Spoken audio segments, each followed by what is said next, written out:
अस्सलाम वालेकुम। अच्छा, इट्स मी मुज़म्मिल हनीफ़ और मैं ट्रेड स्कूल के प्लेटफ़ॉर्म से जो है हम ट्रेडिंग वगैरह सिखा रहे होते हैं। अच्छा, आज हम जो बात करेंगे वो मोस्टली फंडामेंटल से रिलेटेड बात करेंगे।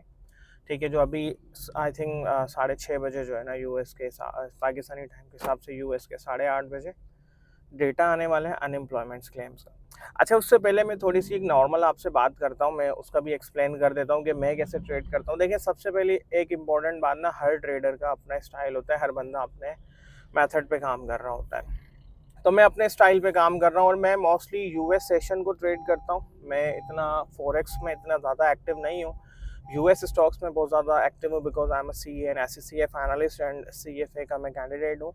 तो फाइनेंशियल ग्रिप जो है ना, मैंने रिसर्च कंपनीज में इधर-उधर बहुत ज़्यादा जॉब भी की हैं, तो इस वजह से बहुत अच्छी ग्रिप है फंडामेंटल्स पे और फाइनेंशियल्स पे।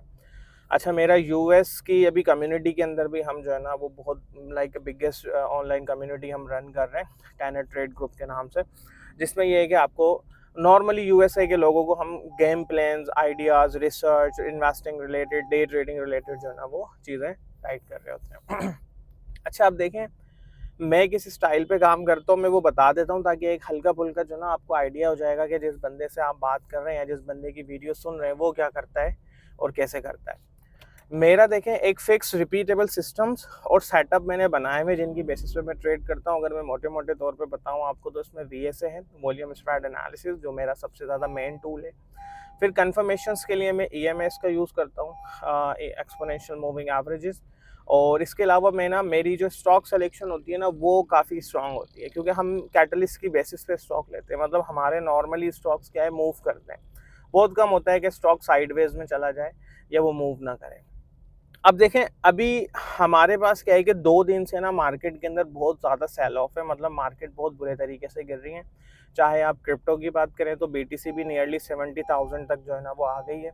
और हमारे पास अगर हम नैस्डैक की बात करें तो देखें, नैस्डैक को यार मैं एक सिंपल एडवाइस दूँ, बहुत कम लोग आप लोगों को बताते हैं। अगर आपको नैस्डैक को ट्रेड करना है तो आप क्या करें, नैस्डैक को ट्रेड करने के लिए बेस्ट है कि आप क्यू क्यू क्यू को ट्रेड करें, जो ईटीएफ है नैस्डैक का। ठीक है, यूएस 500 को ट्रेड करने के लिए आप ट्रेड करें या अपनी वर्किंग करें, एटलीस्ट आप वर्किंग्स करें, क्योंकि देखें आप जिस स्टॉक पे वर्किंग कर रहे हैं ना उसका स्ट्रांग होना बहुत लाजमी है।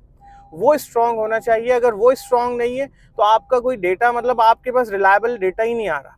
ठीक है, ब्रोकर का अगर हम किसी भी नॉर्मल, आपके पास कोई भी ब्रोकर है फॉरेक्स का और आप ट्रिकर पे ट्रेड कर रहे हो XAU USD, तो यार वो डेटा सोर्स स्ट्रांग नहीं है। ठीक है, हो सकता है आपकी कैंडल्स की फॉर्मेशन सही ना हो, वॉल्यूम्स तो वैसे भी सही नहीं होगा। तो आप QQQ को फॉलो करें for Nasdaq, US 100, US tech. SPX के लिए आप जो है ना वो SPY को फॉलो करें। ठीक है, और गोल्ड के लिए ना यार GLD को फॉलो करें, सिल्वर के लिए SLV को करें, और ऑयल के लिए ना instead of going with the XTI USD, go with the USO। तो ये देखें, ये क्या है, ये रिलायबल सोर्सेज है, क्योंकि यहाँ पर ना बड़ी बड़ी फर्म्स जो है जैसे कि म्यूचुअल फंड्स, हेज फंड्स जो है ना वो ट्रेड करते हैं।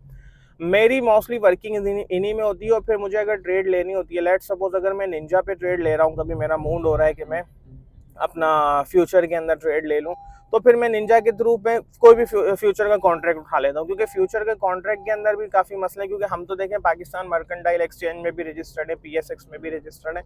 तो इस वजह से क्या होता है कि हमारे पास ना डेटा सोर्स होना लाजमी है। फिर इंस्ट्रूमेंट आप जो दिल करे ट्रेड करें, आप ऑप्शंस कर लें, FNO कर लें, आपका मसला है वो आप जो आपके ऊपर ज़्यादा बेस्ट है। अब देखें, अब हमारे पास क्या है कि फंडामेंटल का एक डेटा आने वाला है जो है अनएम्प्लॉयमेंट क्लेम्स का डेटा। मैं आपको बता देता हूं कि मैं इस डेटा को कैसे एनालाइज करता हूं और ये किस लिए इतना ज़्यादा हेल्पफुल है। अभी देखें, अभी जो सबसे ज़्यादा मसला है, अगर आप सेल ऑफ की बात करें कि इतना बड़ा सेल ऑफ क्यों आया, 2 दिन के अंदर मार्केट तकरीबन ठीक ठाक जो है ना वो गिरी है, तो उसके पीछे देखें एक रीज़न है। रीज़न क्या है कि राइट नाउ जो है इन्फ्लेशन, देखें जो इंटरेस्ट रेट है ना वो सिर्फ इसलिए नहीं होता कि आप बैंक के अंदर जो है ना पैसा रखें और आपको एक इंटरेस्ट के इनकम मिल रही हो, या कोई भी कंपनी है वो अपना बोरो करे बैंक से और वो इंटरेस्ट एक्सपेंस पे करे। ये एक टूल है। ठीक है, ये इकोनॉमिकली टूल है जिससे आप इन्फ्लेशन को कंट्रोल करते हैं। देखिए, इन्फ्लेशन बहुत लो होना भी जो है ना सही नहीं है, बहुत ज़्यादा होना भी सही नहीं है। तो हमें एक बैलेंस रखना होता है इन्फ्लेशन के अंदर, और उस बैलेंस को बरकरार रखने के लिए हम इंटरेस्ट रेट को जो ना, जो हमारे जो इदारे होते हैं वो यूज़ करते हैं। अब फेड का जो चेयरपर्सन है, जेरोम पोल, उसका इशू ये है कि वो जो है वो आप ये कह सकते हैं कि एंटी ट्रम्प है, उसकी पॉलिसीज जो ना ट्रम्प की पॉलिसीज के अगेंस्ट है। अच्छा, ट्रम्प अभी क्या चाहता है? ट्रम्प अभी ये चाहता है कि इंटरेस्ट रेट्स को कम हो, क्योंकि जो उसने टैरिफ्स लगाए थे ना, टैरिफ्स का जो पर्पस था वो ये था कि यूएसए के अंदर बड़ी बड़ी कंपनीज अपनी इन्वेस्टमेंट करें और वहाँ पे जो ना एम्प्लॉयमेंट्स बढ़े, और वहाँ पे जो ना हम जो एक यूएस है जो अभी इम्पोर्ट ओरिएंटेड कंपनी है, जो ज़्यादातर हर बंदा वहाँ पे इम्पोर्ट करता है, तो वो चाह रहे हैं कि हम थोड़ा सा इम्पोर्ट्स पे हमारा जो है ना वो रिलायंस जो है वो कम हो जाए और रिलायबिलिटी कम हो जाए। और ज़्यादातर जो चाइना है जो एक्सपोर्ट ओरिएंटेड ज़्यादा है, मतलब चाइना एक्सपोर्ट ज़्यादा करता है, तो वो उसका सबसे बड़ा कस्टमर भी यूएस है। तो वो इन चीज़ों को बैलेंस करने के लिए, डिपेंडेंसी को बैलेंस करने के लिए उसने टैरिफ्स लगाए थे। टैरिफ्स का पर्पस ये था कि अब कंट्रीज जो है ना वो हमारे मुल्क में आके फैक्ट्रीज अपनी इंस्टॉल करें और फिर जो है ना उसकी बेसिस पे वो क्या करें, अपना जो है ना वो कम इकोनॉमीज बूम करें और वो जाएं, क्योंकि यूएस ऑलरेडी काफ़ी ज़्यादा डेट ट्रैप के अंदर है। अब हमारे पास क्या है कि इंटरेस्ट रेट ज़्यादा है एज पर जो है ना वो, क्योंकि देखें फैड जो है वो तो बिल्कुल इंडिपेंडेंट होता है, उसका इस चीज़ से नहीं होता। वो नॉर्मल डेटा को, जैसे आज जो अनएम्प्लॉयमेंट का, जॉब्स ओपनिंग जो जॉब का डेटा आएगा, इसके अलावा जो और भी डेटा आ रहे होते हैं, उनकी बेसिस के ऊपर जो है ना वो डिसीजन लेता है कि हमें इंटरेस्ट रेट को कम करना है या ज़्यादा करना है। अब देखिए ये बहुत ज़्यादा इंपॉर्टेंट है कि हॉकिश स्टेटमेंट्स दे रहा है या डॉविश स्टेटमेंट्स हैं, या उनके स्टैंसेस क्या है फ्यूचर को लेके। राइट नाउ जो हमारा ट्रम्प भाई हैं वो ये चाह रहे हैं कि इंटरेस्ट रेट्स को कम कर दिया जाए ताकि जो है ना इन्वेस्टमेंट्स के जो है ना वो हो। अच्छा, अब वो जो फेड का चेयर है वो ये कह रहा है कि ऑलरेडी इन्फ्लेशन हमारी इतनी ज़्यादा कम नहीं हुई है कि हम इंटरेस्ट रेट को जो है ना वो कम करें, और इस वजह से वो जो ना इंटरेस्ट रेट्स को कम नहीं कर रहा और इसको इसने एक लेवल पे जो ना अभी होल्ड किया हुआ है।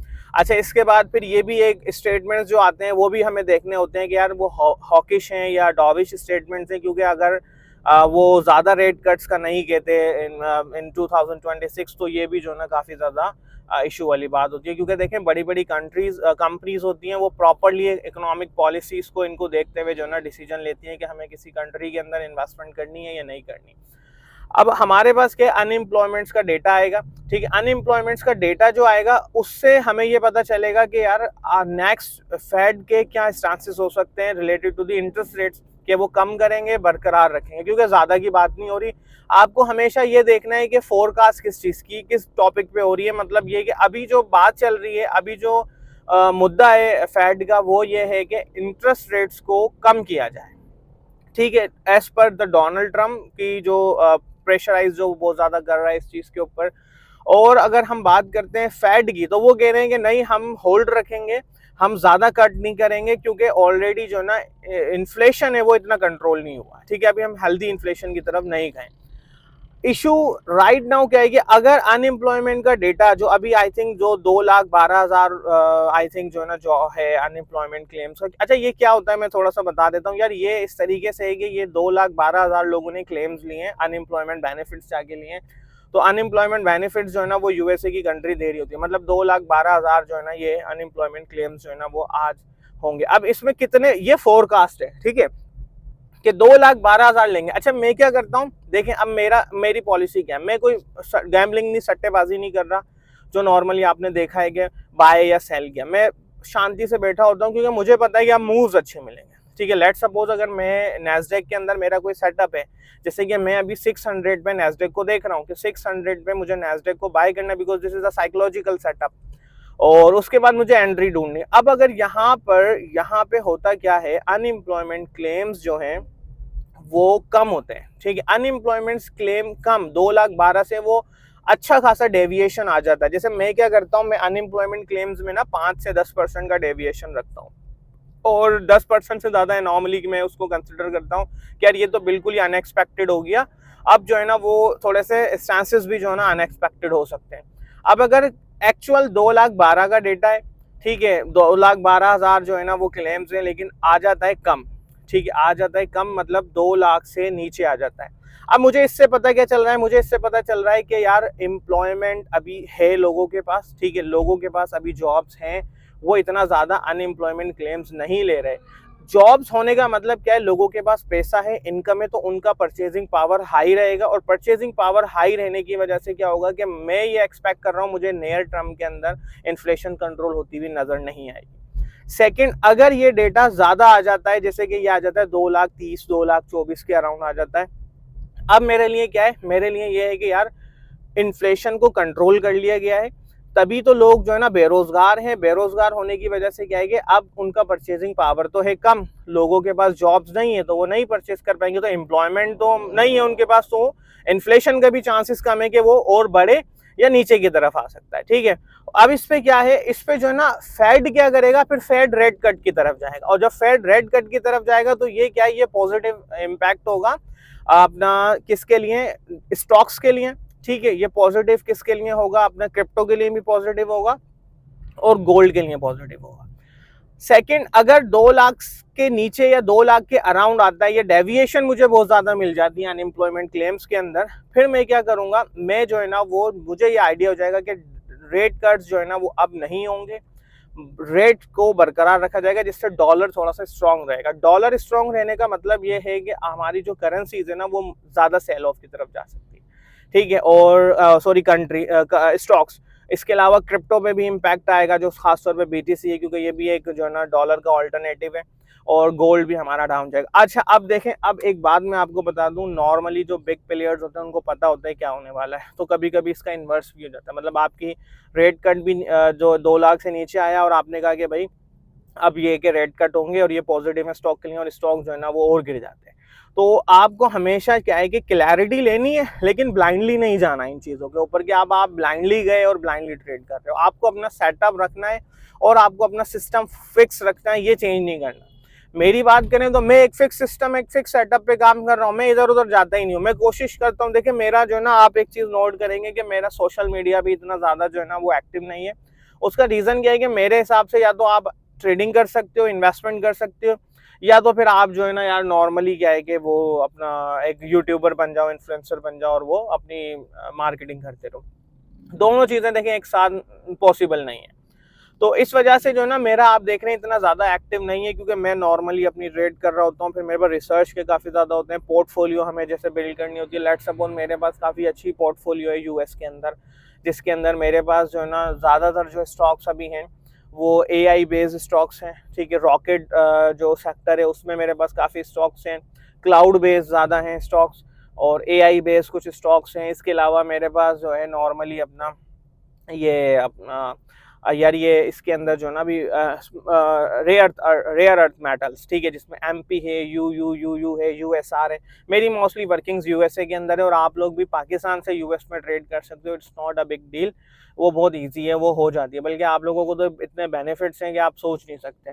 आपके ऊपर कोई पीडीडी रूल नहीं है, कोई इनकम टैक्स के इश्यूज नहीं है। बट हम पाकिस्तान में भी एक्टिव हैं। मैं खुद जो है ना वो अपना रजिस्टर्ड हूँ, मैं मुनीर खनानी सिक्योरिटीज़ के साथ भी जो है ना मेरे पास ब्रांच है उनकी, मिरपुर खास के अंदर, मिरपुर खास सिंध के अंदर, और पाकिस्तान मर्केंटाइल एक्सचेंज में भी ब्रांच है। बाकी हमारा ट्रेड स्कूल से रिलेटेड भी जो है ना प्लेटफॉर्म है, जिसमें हमारे फंडामेंटल, टेक्निकल्स और VSA base, EMA cloud base system and setup है। देखें, मैं किसी को भी क्रिटिसाइज़ नहीं करता, काफ़ी सारे बंदे हैं जो सारा दिन एक दूसरे की जो है ना वो क्रिटिसाइज करके वीडियोस बना रहे होते हैं। मैंने अभी तक किसी के ऊपर भी वीडियो नहीं बनाई, क्योंकि देखें हर बंदे का अपना स्टाइल है। हमारी जो असल जो जंग है ट्रेडिंग के अंदर वो खुद से है।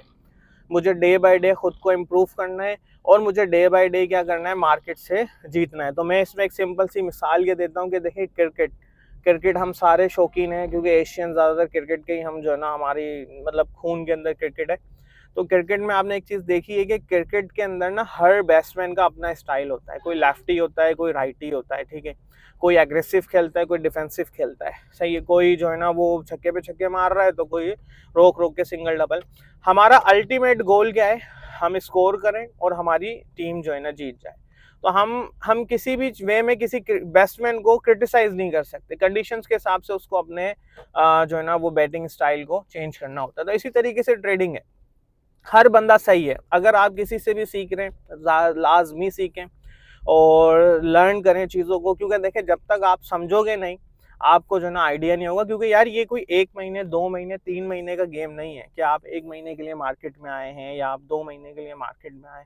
अब आप अगर एक दफ़ा ट्रेडिंग वाली मार्केट में घुस गए ना, फिर आपका समझिए ये हो गया ज़िंदगी भर का काम। अब आपको यहाँ पे ज़िंदगी भर इन्वेस्टमेंट करनी है और अपनी पोर्टफोलियो मैनेज करनी है। अगर आप 20, 25, 27 के अंदर यहाँ आ जाते हैं, तो यार आप 40 की एज में जाके अगर आपकी लर्निंग अच्छी है, आपका बहुत अच्छा सेटअप हो जाएगा, बहुत अच्छा सिस्टम हो जाएगा।